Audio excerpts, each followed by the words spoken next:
Before I start this video, I actually want to say that my cameraman has been drinking a little. So if you notice any weird stuff in the video, blame it on him. I want to shout out my cameraman. I'm not telling you who he is, but he is a table veteran. If you viewers know who I'm talking about, there you go.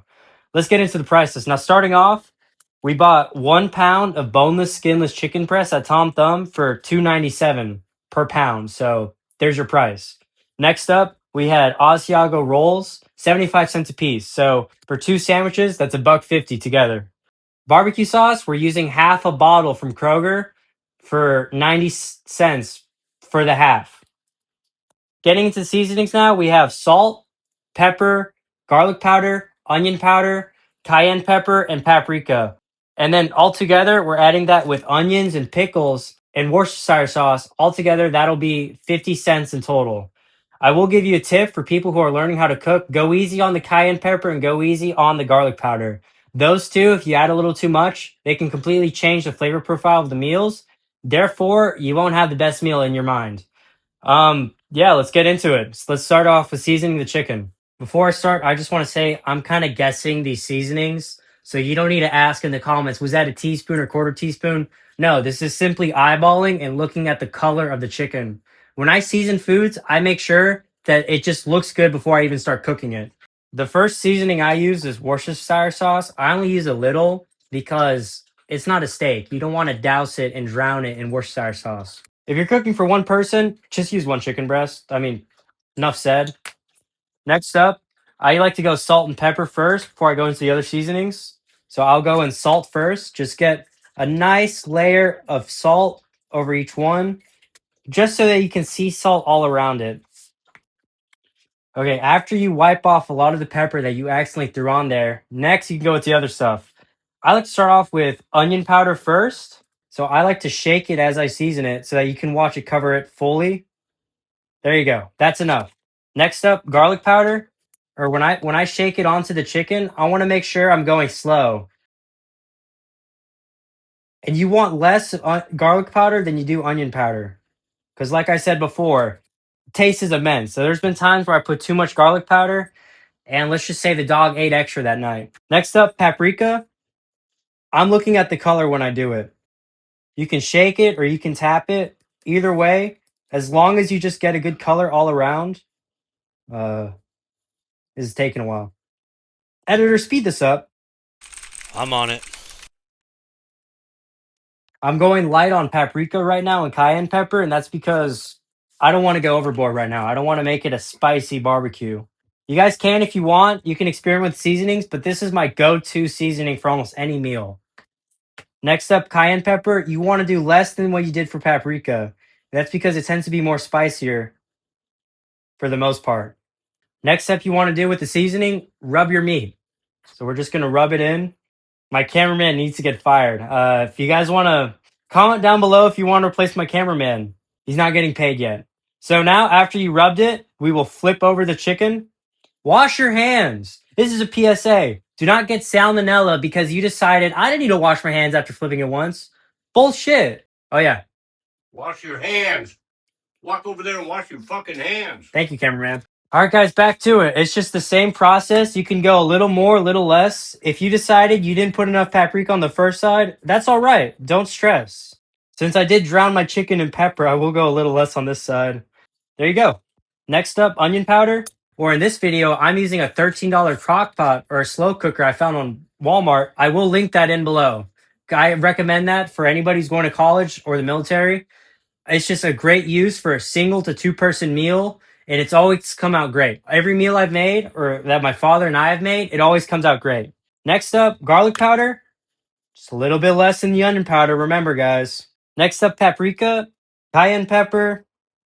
This is what my chicken likes before I'm going to go let it rest. I'll see you guys in about 20 minutes. It's been about 20 minutes now, a little bit more than that. It doesn't matter though. As long as you just have it resting for a little bit, now you can get started with the actual cooking process. And I'm going to put just a little layer of barbecue sauce on the bottom so I don't have it's just less steps. You get one small layer in there. Let's pretend it was a little. Okay. Does the camera catch that? Fuck yeah. After I put the layer of barbecue sauce in, I will put the chicken in there. I'll just put it right in there. Okay, I put extra barbecue sauce on the bottom, so I'm just gonna rub it a little, but now I just want to put a little bit more on top so that chicken is fully covered. After you're done rubbing it, you'll go put it on high and you'll put the lid on, and I'll see you guys in 3.5 hours. Now, the total cook time for cooking it on high in a slow cooker is 4 hours, but I will be shredding it at 3.5, so I'll see you guys then. It's been about 3.5 hours, so we are going to grab 2 forks and we are going to shred the chicken inside the pot. So the first thing you got to do when you're shredding chicken is take the lid off the pot and you literally are just grabbing it and shredding it inside. So all you got to do is literally just grab one end, and with the other fork, you're just pulling it. As it was cooking, the barbecue sauce got less thick. That's what you want with a lot more shredded chicken so that it all it's a lot easier to mix together. That's good. Personally, I will add some honey to make it extra sweet. This is what I like to do at the end. I like to try it before it's fully finished and maybe add a little seasoning. Just a little honey. So now it's sweet. And then if you add something in, just make sure you stir it in. Okay. You don't want one bite to be all salt, the next bite, just everything else. This whole meal is really simple actually, because most of the cooking is literally just a waiting game. Other than that, though, it's amazing. I mean, this meal will be amazing. This is what the chicken looks like at this point. There are a few chunks that are larger than others, but it doesn't matter. At this point, most of it all is just completely broken down. Now that the chicken's all ready, I will set the oven to 350 because then I will start baking my bread for about 10 to 15 minutes. Taking business, I've learned there's a lot of stupid questions you can ask. And my intern just asked, when does he get paid? I'm the boss. I'm not his HR guy. I'm on it, boss. He works for about 4 hours. His hourly wage, one sandwich per 4 hours. Now it's total pay. If we do the math, one sandwich. So, anyways, let's get into this. First thing you want to do when doing your bread, I like to put in margarine. It's a lot less calories than overall butter. And honestly, they taste around the same. You can barely tell the difference when it's on bread. And so it's just a nice even layer. Everything tastes better with Blue Bonnet. I don't pay you to talk. Back to the video. Ash is down below eating all the crumbs he's scraping off. Yeah, that's a spoiler for the next video. I'm going to talk about the story of how I got Ash and how he's been ever since we got him. He's an ash hole, long story short. Learn how to butter bread, huh? You want a backseat cook? Go ahead. Don't criticize me on how I cook. Next up, we're just going to put some Colby Jack cheese. That's my personal favorite. What I like to do is I like to make sure I cover it all. I'll break it up right where the bread ends so it doesn't really melt onto other parts. And now you want to do this for all four.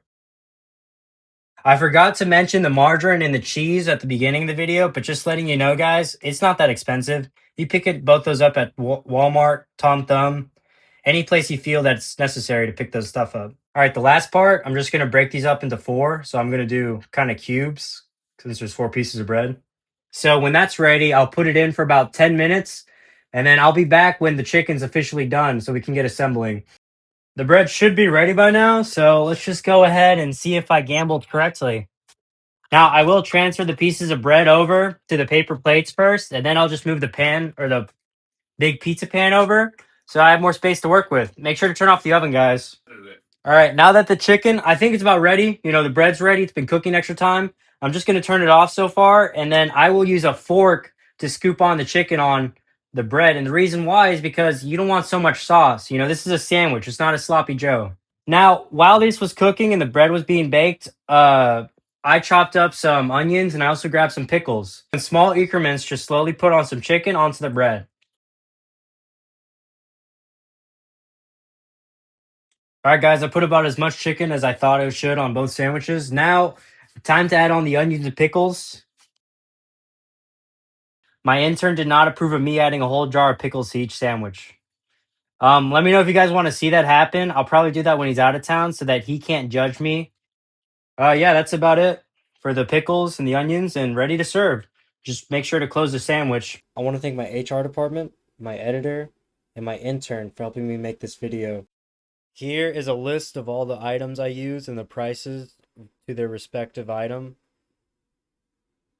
I will be making another cooking video later this week. Next meal I'll be making most likely will be Philly cheesesteaks. I'll be showing you guys my actual main seasoning. It is a combination of most of the stuff I use in this video, but I keep it in its own separate container. It works really well and I recommend it. So yeah, have a good night, guys.